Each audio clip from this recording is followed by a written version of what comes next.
The dark world to our eyes, and to the eyes of many in the world of Hunter x Hunter. If you don't have enough Nun to embark on this adventure, then it's better not to even try. Few went and lived to tell the tale. It's the unknown that fascinates this universe. And a movie about this fascinating world right now would make total sense with the current manga, thus opening up space, even for the anime's return.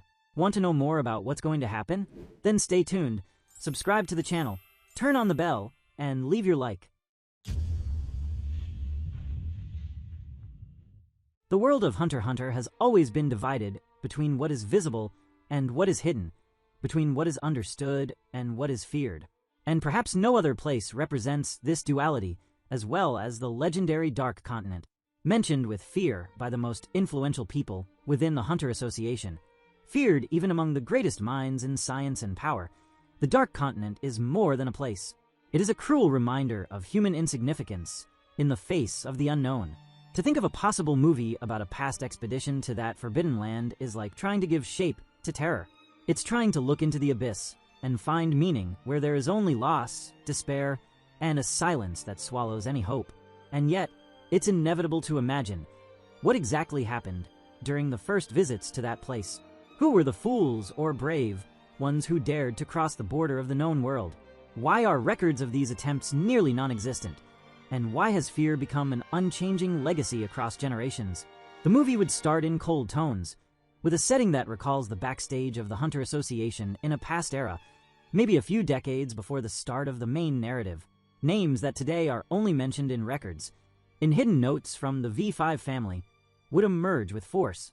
The president at the time, a strict man, but fascinated by breaking limits, would decide, after decades of silence, to assemble a secret expedition to the Dark Continent. This idea, as absurd as it seemed, would find support among the nations that now form the V5, not out of courage, but out of greed. Stories about unexplored riches, about life forms never before seen, about plants that cure any disease and beasts that challenge even the concept of none. All this would begin circulating in restricted circles, in the darkest rooms of global decision-making. A new world promised a new beginning, or an absolute advantage over other powers.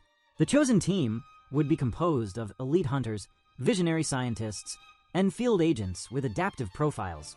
Among them, perhaps an ancestor of the Zodiacs, or even a distant relative of beyond Netero, someone already contaminated by the hereditary obsession to go beyond. It would be during this first visit that the legacy of fear would be born. As they approached the Dark Continent, even protected by natural and technological barriers that were designed based on archaic theories, the first signs of disaster would begin to appear. The sea around them would change in density, as if something enormous were moving below, distorting the magnetic field, driving compasses insane, making sounds disappear abnormally. The very weather would seem to react to human presence, as if the continent were alive, as if it refused to be invaded. But the step would be taken, the mistake would be made, and this movie, more than showing heroes, would show the birth of the pain that shaped an entire generation of hunters. Upon stepping on the Black Land, the reports would cease to be rational. The narrative would become almost poetic in its tragedy, blending diary entries written in trembling handwriting, videos corrupted by Nun interference, and testimonies fragmented by mental trauma. Some crew members would begin to show signs of Nun disintegration. Their aura would behave as if it had its own will, molding their personalities in reflection of the hostile environment. Others would simply disappear, as if swallowed by invisible rifts. The land, the air, the living beings, nothing there seemed to follow the laws that govern the known world. At a certain point, a new character would emerge, the chief biologist of the expedition, a man who had already studied ancient reports about calamities like Papu, the creature that turns love into madness, or AI, the parasite that grants wishes in exchange for destruction. Perhaps he was the first to suspect that such entities were not legends, but echoes of the Dark Continent. His role in the film would not be just scientific, but emotional. He would represent the human dilemma of wanting to understand what should not be understood. In his notes, we would see the first signs of what would later become the 5 Threats Warning System. He would give names and shapes to things that have no name, and by doing so, he would mark the destiny of humanity. The expedition would not end with a dramatic escape, nor with a final battle. It would end with a disturbing silence. Few would return. Most, even those who came back physically, would no longer be sane. Their bodies might carry mutations. Their minds would speak in languages no one would recognize. They would be immediately isolated, studied, and eventually silenced. The involved governments would bury everything. The project would be classified, and the Dark Continent would become a secret kept under 7 locks, under constant surveillance. Not out of fear that someone might go in, but out of terror of what might come out. The film would then be divided between this past timeline and a present-day narrative. In parallel to the events of the expedition, we would see the effects of it in the current world. It would be shown how, somewhere in the Hunter Association library, a young Zodiac, maybe Pariston or Cheadle still young, would find fragments of that old mission and begin to piece together the parts that were never told. The timeline would then merge into a tragic cycle. The fear born in the past is about to resurface in the present, because everything that was buried one day comes back to the surface. And it wouldn't be an exaggeration. The legacy of the Dark Continent remains a shadow in the heart of the Association. Beyond Netero himself, in his arrogance or thirst for knowledge, is merely resuming an obsession that is not his, but inherited. The original Netero himself, Isaac, Beyond's father, had already led a mission there and returned with marks that he never wanted to talk about, something that shaped his spirit and led him to seek increasingly extreme ways to become strong, not to defeat the Dark Continent, but to avoid being swallowed by it again. It's as if the great names of the world all, in some way, have a wound that started there. An unspoken trauma, a legacy of nightmares passed on through glances and scars. The great irony is that, even with all this, human greed did not disappear. On the contrary, it evolved. And in this possible film, that contradiction would become the central point. What is stronger, fear or the desire to control fear? The expedition of the past, as devastating as it was not enough to prevent others from being dreamed of, because there will always be someone willing to try. And it's in this space, between madness and courage, that the hunters live.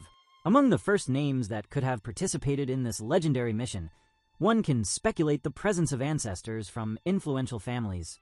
Not only the Neteros, but maybe a forgotten member of the Zoldyck family, perhaps the first of them to have contact with something that would later shape the cold and ruthless nature of the family.